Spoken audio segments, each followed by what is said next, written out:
Friends, अगर आप पटवारी exam या किसी भी कॉम्पिटिटिव एग्ज़ाम की तैयारी कर रहे हो और आपको जो ज्योमेट्रिकल पोर्शन है अगर आपके सिलेबस में वो मेंशन्ड है और आपको बड़ा ही प्रॉब्लम आती है उस क्वेश्चंस को करने में, तो रुको। तो इस चैनल पे आपको जिस तरह के पटवारी के एग्ज़ाम होने वाले हैं उसके रिगार्डिंग जो भी मेंशन्ड सिलेबस है उसके अकॉर्डिंग जो वीडियोस है आपको मेरे इस चैनल पे मिल जाएगी। पूरी प्लेलिस्ट पड़ी हुई है, ठीक है। डिस्क्रिप्शन बॉक्स में जाओ, कंटिन्यूटी में बैठ के सारी वीडियोस देखो। तो आज ट्राइंगल के ऊपर जो मेरा सेकंड पार्ट है अपलोड हो रहा है, तो ट्राइंगल इनइक्वालिटी थ्योरम इस वीडियो में करने वाले हैं हम, ठीक है।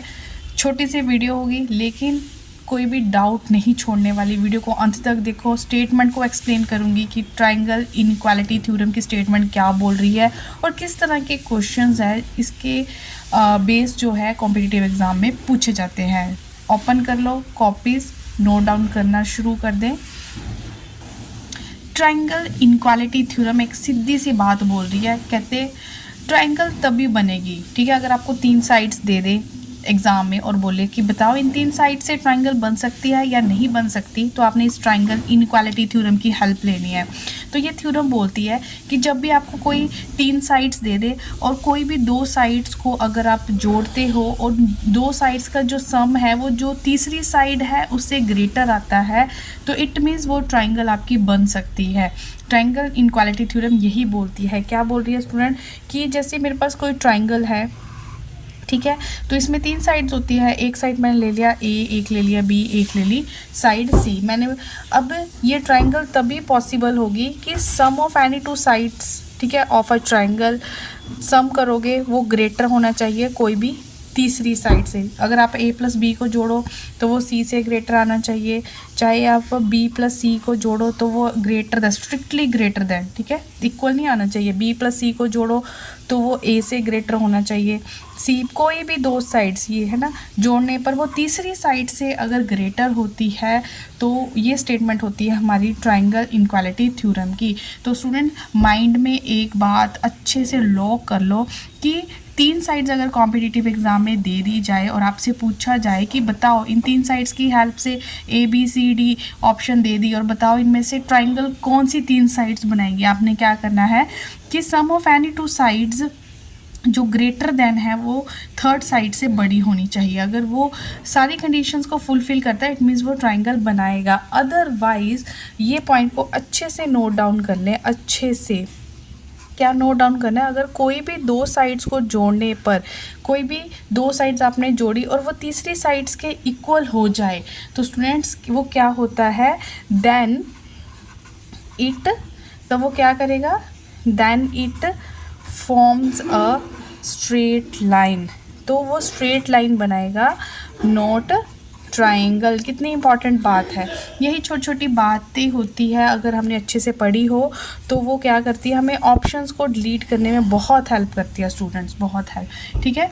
तो इस बात को अच्छे से आप क्या कर लो, नोट डाउन कर लो। मेरी वीडियोस में कंटेंट आपको बिल्कुल लिमिटेड मिलेगा, ये नहीं कि सब कुछ ही कर लो, वही करोगे जो कॉम्पिटिटिव व्यू से इम्पॉर्टेंट है, जो सिलेबस में पूछा गया है, ठीक है। बहुत हेल्प होने वाली है इन वीडियो से आपकी।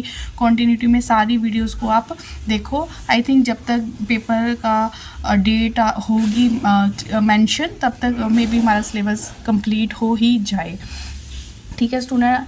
अच्छा लगा है तो हिट द लाइक बटन। ये स्टूडेंट सब्सक्राइब कर ले अगर लगता है कि आपको जैसे JBT का एग्ज़ाम होता है अदर कॉम्पिटिटिव एग्ज़ाम में हेल्प मिलेगी इन वीडियोज़ की, तो सब्सक्राइब कर ले, ठीक है। तो क्वेश्चंस करके देखते हैं ट्राइंगल इनइक्वालिटी थ्योरम के ऊपर। मैं अब आपको क्वेश्चन भी बता रही हूँ, स्टेटमेंट तो आपको समझा दिया, अब क्वेश्चन भी कर लेते हैं ना। तो which of the following set of sides can form a triangle, इस तरह से क्वेश्चन आएगा कि A B C D आपको ऑप्शन दे दे। अब आपको ये बताना है कि इनमें से कौन सी साइड से मिलके ट्राइंगल बनेगी।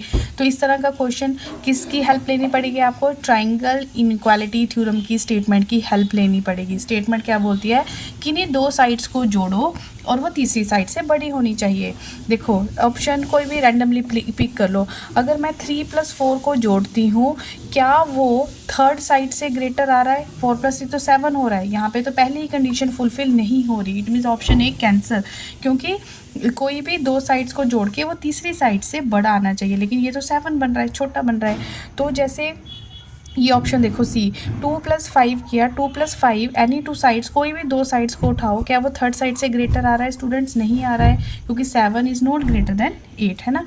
तो यहाँ पे जब मैंने 1+2 किया, 1+2 क्या वो ग्रेटर आ रहा है 3? ये तो इक्वल आ रहा है, तो ये तो स्ट्रेट लाइन बनेगी, ये भी ऑप्शन नहीं है। तो बचा क्या? Option B. ऑप्शन बी को देख लो कि जब मैं 5+6 करती हूँ तो 11 बनता है, 11 is greater than third side. ठीक है, ये देख लो मैंने ए बी सी की, जब मैंने आप सारी फुलफिल होनी चाहिए। ठीक है, जब मैंने a+b किया तो a+b इज़ ग्रेटर देन क्या आया? c। अब आप b+c करके देख लो, क्या वो ग्रेटर देन a बन रहा है? b+c को करके देख लो, 6+7 ग्रेटर देन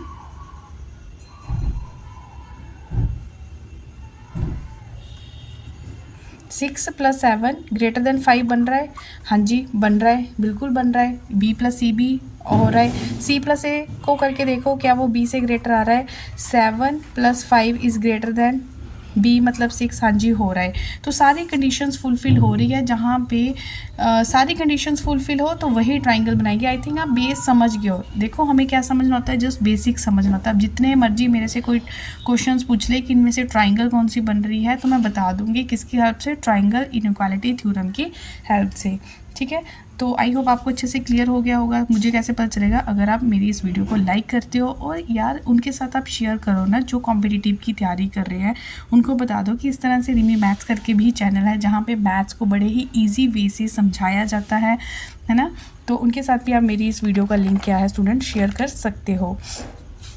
तो एक क्वेश्चन हम और ट्राई कर लेते हैं। तो स्टूडेंट इस कैटेगरी के क्वेश्चन भी मोस्ट इंपॉर्टेंट है, तो इसको करने का आप एक वे समझ लो। जब भी कभी हमें ट्राइंगल की दो साइड्स दे दे और बताएं, और हमसे पूछ रहे हैं, हमें दी नहीं हुई है, अब हमसे पूछा जा रहा है कि बताओ इसकी थर्ड साइड क्या होगी, तब आपने वहाँ पे इस क्राइटेरिया को फॉलो करना है। Mod of a-b is less than, बीच में लिखी जाएगी थर्ड साइड, ठीक है, और इस साइड लिखा जाएगा a+b। ठीक है, मोड का मतलब होता है यहाँ पे जो भी वैल्यू होगी वो हमेशा पॉजिटिव होगी। ठीक है, अगर आपका मोड के अंदर -3 भी है तो मोड के अंदर कोई भी नेगेटिव चीज़ बाहर आके वो क्या होती है? पॉजिटिव होती है। तो हमने यहाँ पे क्या करना है, जब भी हमें ये वाली स्टेटमेंट को हमें कहाँ पे यूज़ करना होता है कि जब भी हमें किसी ट्राइंगल की दो साइड्स गिवन हो और थर्ड साइड हमसे पूछी जा रही हो कि बताओ थर्ड साइड क्या होगी, तब आप इस वे की हेल्प से थर्ड साइड निकाल सकते हो। ठीक है, तो किस तरह से हम इसको यूज़ करने वाले हैं, यहाँ पे 5 को हमने मान लिया a और 9 को हमने मान लिया b। तो यहाँ पे a-b जब हम करेंगे मोड के अंदर, a-b रखो, थर्ड साइड तो हमें पता नहीं है, उसको हमने x मान लिया, और a+b किया, यहाँ पे आ गया 5+9। ठीक है, तो यहाँ पे आया -4, तो मोड के बाहर आते ही -4 बन गया +4, और यहाँ पे आ गया x, और यहाँ पे आया 14। इसका मतलब जो हमारा आंसर है, तो स्टूडेंट आपने यहाँ पे देखा कि जो भी यहाँ पे थर्ड साइड होगी वो 4 से स्ट्रिक्टली बड़ी होगी और 14 से बिल्कुल छोटी होगी। तो हमने ऑप्शंस की हेल्प ले लेनी है कि ऐसी 4 से बड़ी 14 से छोटी, तो ऑप्शन नंबर 12। ठीक है, तो ये आंसर आ गया। देखो 14 भी नहीं होगा क्योंकि स्ट्रिक्टली बोला गया, यहाँ पे =2 का साइन नहीं है, 4 भी नहीं होगा। ठीक है, 4 से बड़ी होगी इट मीन्स 3 भी नहीं होगा, तो बचा क्या? 12। तो इस तरह से हम थर्ड साइड को निकाल सकते हैं। ठीक है, तो स्टूडेंट जिसने पिछला क्वेश्चन अच्छे से समझ लिया ना, वो इस क्वेश्चन को अच्छे से कर सकता है। तो ट्राइंगल, अगर ये ट्राइंगल इनक्वालिटी की ये वाली वीडियो को आप अच्छे से समझ लेते हो ना, तो आई थिंक कोई भी क्वेश्चन है जो ट्राइंगल इनक्वालिटी के ऊपर पूछा जाता है आप इजीली कर सकते हो, क्योंकि ये बिल्कुल सिंपल वे है जिसके साथ मैं आपको कंसेप्ट को क्लियर कर रही हूँ। तो देखो वही बात है कि ट्राइंगल बनानी है, दो साइड्स गिवन है, तीसरी साइड को एक्स करके बोल दिया, कहते बताओ इनमें से जो तीसरी साइड है वो कौन सी होगी। तो ट्राइंगल इनक्वालिटी थ्योरम की हमने स्टेटमेंट की हेल्प लेनी है, जिसमें बोला गया है कि mode of a-b is less than, strictly less than third side, और यहाँ पे आता है बीच में a, इस साइड को आता है a+b। इसको आप अच्छे से देख लो। अब देखो ये है मेरा a, ये है b, तो ये आ गया 8 - 15 यहाँ पे ए की जगह ए की वैल्यू पुट कर दो और बी की जगह बी की वैल्यू पुट कर दो। तो यहाँ से आया स्टूडेंट -7 मोड़ के बाहर आते ही कैसे होता है, पॉजिटिव बन जाएगा। ठीक है, ट्राइंगल की कोई भी साइड देखो नेगेटिव नहीं होती है, इसलिए यहाँ पे मोड़ लगा होता है। तो 15 प्लस जब हमने 8 किया तो आया 23। तो ये मुझे जो ऑप्शंस है, ऑप्शन में से आंसर को फाइंड आउट करने में बड़ी हेल्प करेगी। कहता है जो थर्ड साइड है वो 7 से तो बड़ी है लेकिन 23 से छोटी है। 7 से बड़ी है, 23 से छोटी है, means option B 22 is your answer. तो ट्राइंगल इनक्वालिटी थ्योरम ख़त्म। तो नेक्स्ट वीडियो में जो ट्राइंगल के रिलेटेड जितना भी पोर्शन है वो नेक्स्ट वीडियो में कवर अप हो जाएगा। डिसकॉन्टिन्यूटी रही वीडियोज़ अपलोड करने में, लेकिन मेन मोटिव यही है कि जो इम्पॉर्टेंट पॉइंट्स है आपके मैथ सिलेबस के फॉर HP पटवारी एग्ज़ाम वो हो जाएंगे बिफोर कॉम्पिटिटिव एग्ज़ाम। तो इसी तरह से वीडियोस को आप कॉन्टिन्यूटी में देखते जाओ, अपने नोट्स बनाते जाओ। कोई भी क्वेरी है किसी भी टॉपिक के ऊपर, अगर आप चाहते हो कि एक बार फिर से वीडियो अपलोड होनी चाहिए तो आप बता सकते हो कमेंट सेक्शन में। तो मिलते हैं नेक्स्ट वीडियो में, टिल देन टेक केयर।